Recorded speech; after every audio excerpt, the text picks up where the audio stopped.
nagkaroon ng time na nawala yung self-worth ko. You know, you have to work to help your husband with the finances, to help prepare finances for your children for their future. Kasi dito sa Pilipinas, pag age mo ng 35, wala na. Para kasing etsapuera ka na. And it feels like hindi ko alam kung paano ko mag-gain yung confidence ko pag naging mom na sila. Parang nawawala na yung career path nila. Kasi na-fed up ako sa sobrang traffic. So, papasok, dahil madaling araw, either mag-grab ako or mag-aangkas, which is malaki-laki yung expenses. The time spent with your kids and family are far more important than any job title out there. Nag-decide ako na maghanap ng online job at nakakuha nga ako. Sobrang saya ko talaga. Kaya tinulungan ko rin yung iba kong mga mommy friends at nagkaroon rin sila ng sarili nilang online job. Kaya doon ako na-inspire at nag-decide na simula ng Filipina home-based moms. Fhmoms community was created for mothers, for single women, for women professionals and entrepreneurs, for women overseas Filipino workers, for differently abled women, and even for young at heart women. Fhmoms is a women community. Nung nagsimula yung Fhmoms, hindi ko in-expect na ganito ka magiging malaki. Ngayon, meron na kaming more than 250,000 members nationwide. Dati, ang tingin ng mga tao sa amin, community lang. No? Ngayon, social enterprise na kami with different projects na tumutulong sa mga kababaihan. We have free webinars about freelancing, entrepreneurship, parenting, and personal growth. We offer online short courses as well as mastery courses with trainers' 1-year support. We also run a scholarship program and an internship program. We also facilitate charity activities where we are joined by community members as volunteers. Job matching program is something they can also look forward to, as well as e-commerce program. And to celebrate motherhood, we also have online bootcamp for kids. We also have the computer rent-to-own program for members who need assistance in acquiring a computer set. Aspire to be a strong-willed, independent woman. Mas gusto kong maging productive at saka naniniwala ako sa continuous learning. Inspire other women. Everyone was uplifting each other. Everyone was trying to help each other. In this world, you have to be more kind. You have to be more helpful because everyone is fighting their own battles, and you have to understand, you have to empathize, and that is what Fhmoms is doing with all the moms out there. Even if you're not a mom, you would feel welcome. Empower each woman to be in their fullest potential. And most importantly, Mommy MK and the team model humility and generosity. Talagang ito yung very evident, which impacted me the most. So it gave me the desire to share freely to others what I learned freely from the Fhmoms community. And I've always loved the community, the motive of the community, that is to change the world one mom at a time. Good job, Fhmoms. Aspire, inspire, empower. Nothing is stronger than a community of women lifting each other up. To be among women who have genuinely tried to help people. This is something that I feel passionately about, and then this is something that I saw in Fhmoms. God is good. Kasi parang naturo sa akin itong Fhmoms na pinakita sa akin na kahit nasa bahay ka, kahit nag-aalaga ka ng anak mo, it won't stop na dun ka lang. Yun lang yung pwede mong gawin. Without this community, I'm not here in this situation. So, Fhmoms po yung nag-guide and nag-mold sa akin to be the best working at home mom I could ever be. Ang pinakamalaking impact sa Fhmoms sa akin is their quote, which is moving forward, giving back. That's the very essence of Fhmoms eh. That's what I like about this group kasi we encourage and inspire each other to keep dreaming, to chase our dreams. It's actually a big impact kasi if you are losing hope and wala ka ng gana and all, but because of this page, mapapasana all ka. Dahil sa online job, natupad ko yung mga pangarap ko at ang pinakapangarap ko na lang ay matupad yung pangarap ng lahat ng mga moms. Huwag tayong titigil na abutin lahat ng mga pangarap natin, masipagan pa natin at huwag tayong susuko. Kaya kung feeling nyo hindi kayo techie, feeling nyo hindi pasok ang edad nyo para dito sa online freelancing, huwag nyong iisipin yon kasi sobrang daming opportunities ang pwedeng ibigay sa inyo online.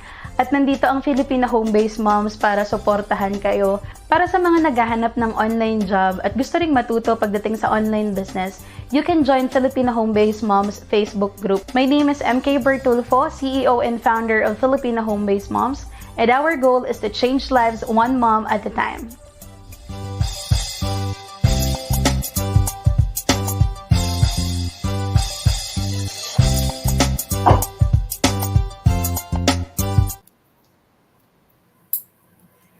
Hi everyone! Good afternoon to all of you. So I am Mami Jahz and I will be discussing Introduction to Accounting and Bookkeeping. So let's start. But before that, let me show my screen first. For a moment. Okay, let's see. Okay, so let me know once you are seeing my screen.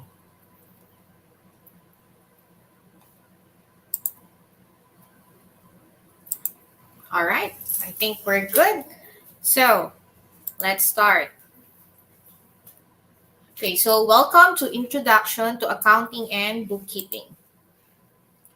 So our today's topics will focus on bookkeeping definition, history of bookkeeping, introduction to bookkeeping basics, the difference between an accounting and bookkeeping, and accounting and bookkeeping mastery course. So first, syempre, let's know about or learn about the bookkeeping definition. So bookkeeping is the practice of recording and tracking the financial transactions of a business. Bookkeepers regularly summarize this activity into reports that show how the business is doing. They may also perform wider tasks such as invoicing, paying bills, preparing tax returns, monitoring key performance indicators, and providing strategic advice. So, in other words, no, bookkeeping is more on nagre-revolve siya in the recording and tracking of our financial transactions. So, siya yung day-to-day recording of our financial activities. So, usually, yung mga bookkeepers na nasa business, no, and nag-work, they have this, they summarize their activity into reports. Dun sa reports na yun kasi, it can be used to show how the business is doing. So, napaka-importante po ng pagbubookkeep or yung bookkeeping. So, the bookkeeping is pwede ka kasing maging general bookkeeper. And the task na ginagawa normally of a bookkeeper is invoicing, paying bills, preparing tax returns, and then monitoring the KPIs or the key performance indicators, and nagpo-provide din syempre ng strategic advice. So now we're gonna talk about the history of bookkeeping. Saan ba kaya nagsimula ang bookkeeping, ano? So questions din ng mga nakararami yan. So as far back as 7,000 BC. So archives have been discovered showing that the recording of accounts from farm produce in ancient Greece as well as from the Roman Empire. So napakatagal na, no? Kasi imaginein mo, no, Assyria as far back as 7,000 BC, so talagang medyo matagal, hindi pala medyo matagal, talagang matagal na, no? But naging ano lang talaga siya, no? Nagsimula yung roots niya ng modern bookkeeping noong 15th century. Meron kasi tayong 2 entries ng history books na doon naka-document yung tinatawag natin the double entry system. So some have credited it to Benedetto Cotrugli and his 1458 Book of Commerce and the Perfect Merchant. So sabi ng iba, we have to credit daw Benedetto Cotrugli. Doon daw nag-start. Yun yung sinasabi ng iba, no? Pero, mas marami yung nagsasabi na si Luca Pacioli o yung ating father of bookkeeping, doon siya talaga yung, kumbaga, kinikilala ng lahat na doon nagsimula yung modern bookkeeping. Dahil ito doon sa kanyang 1494 book review of arithmetic, geometry, ratio, and proportion.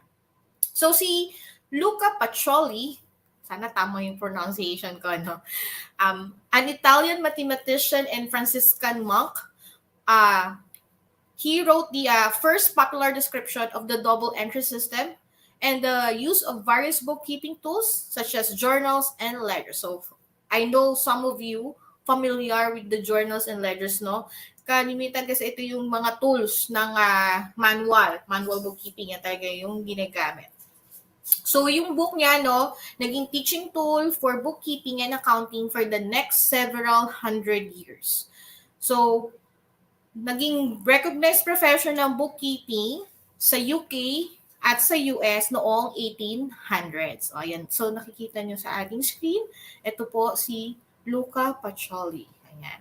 So let's, okay. So our next topic will be the introduction to bookkeeping basics. So again, this is just an intro, introduction lang po ito. Okay. So as you can see on the screen, we have the general ledger or the accounts. So sa amin po, ang tawag po namin dyan ay the books. So under the books, we have 5 categories for our accounts, 5 accounts. We have the assets, the liabilities, the owner's equity, the income, and the expenses. Okay. So let's focus on those items na with the purple color. So kung mapapansin nyo, parang naka-group siya by color, di ba? So the assets, liabilities, and owner's equity, this can be found on a report called the balance sheet. So isa-isahin natin ang laman ng balance sheet. The assets, ito po yung tinatawag natin na things that we owned. Pag sinabing asset, ito yung pagmamay-ari natin. Then we have the liabilities, which are the things we owed. Or things owed, sorry. Things owed. So, ito yung ating mga pagkakautang. And the owner's equity is the money from the owner. So, these 3, ito yung bumubuo sa tinatawag natin na balance sheet. Ang balance sheet ang nagpapakita ng financial position ng isang company. Okay? Next. Doon naman sa second group tayo with the green color, the income and expenses. So, pag sinabi natin income, ito yung money in. Pag sinabi natin money in, ito po yung perang pumapasok sa atin during the course of our business. And pag sinabi naman natin money out, ito po yung mga expenses or yung mga perang palabas, of course, when we are doing our business. And both of these accounts can be found in the report called profit and loss or the P&L. So, siguro for sure, some of you have already heard about the P&L. Laging P&L. Lagi na lang may naririnig na P&L. Ano ba yung P&L na yan? So, P&L stands for profit and loss. So, ang P&L naman is a report that shows the performance of the company. So, doon natin makikita kung kumita ba o nalugi ang isang kumpanya. Sa tinatawag natin na report na P&L or profit and loss. Okay. Now, we have this topic also, the difference between bookkeeping and accounting. So, kalimitan po kasi na napapagkamalan na iisa lang si bookkeeping and accounting. And sometimes, napapag-interchange din siya. But definitely, they are different. Hindi po sila magkapareho. Okay, so let's now see their differences. So, bookkeeping traditionally refers to the day-to-day upkeep of businesses' financial records. So, usually the bookkeeper, they gather, they quality check the information from which accounts were prepared.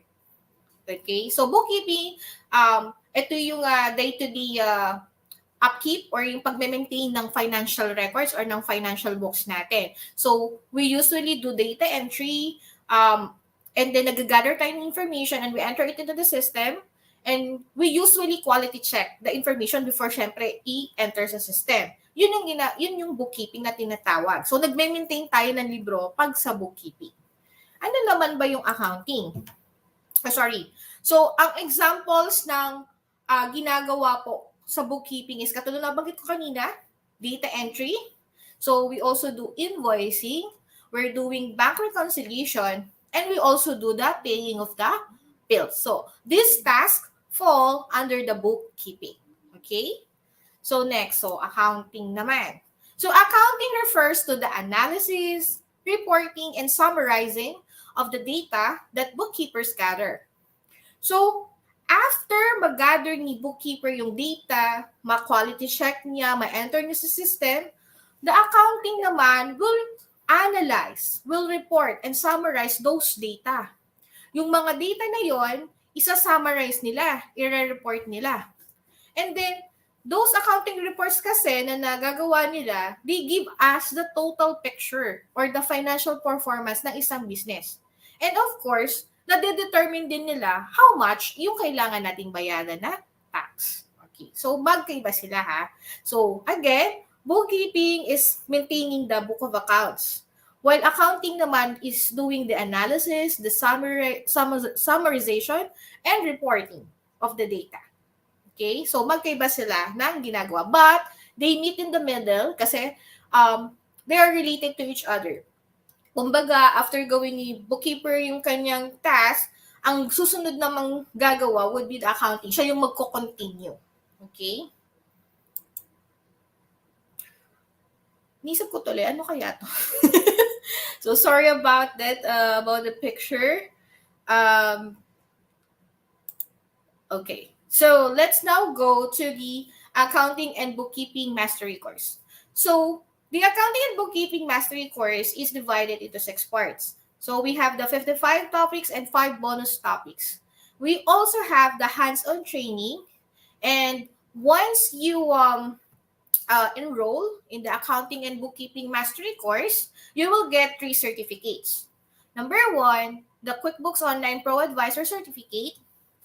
Number 2, the Xero Advisor certificate.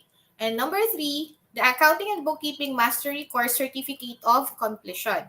So, you will get po the Quickbooks Online Proadvisor certificate and the Xero Advisor certificate po once you have passed the certification. And then, once you pass both certifications, you can get also your Accounting and Bookkeeping Mastery course certificate of completion. Okay. So, so that's it. That's the introduction to Accounting and Bookkeeping Mastery course. Thank you for listening, and I hope you have a wonderful day. Bye.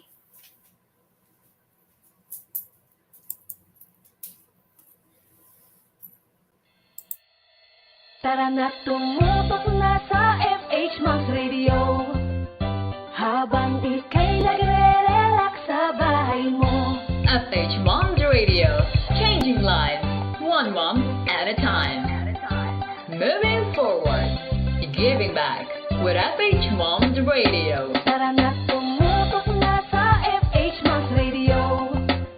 Habang ika'y nagre-relax sa bahay mo. Marami kang matututunan dahil di lang basta chikahan. Fhmoms Radio, mga mamshi ating to.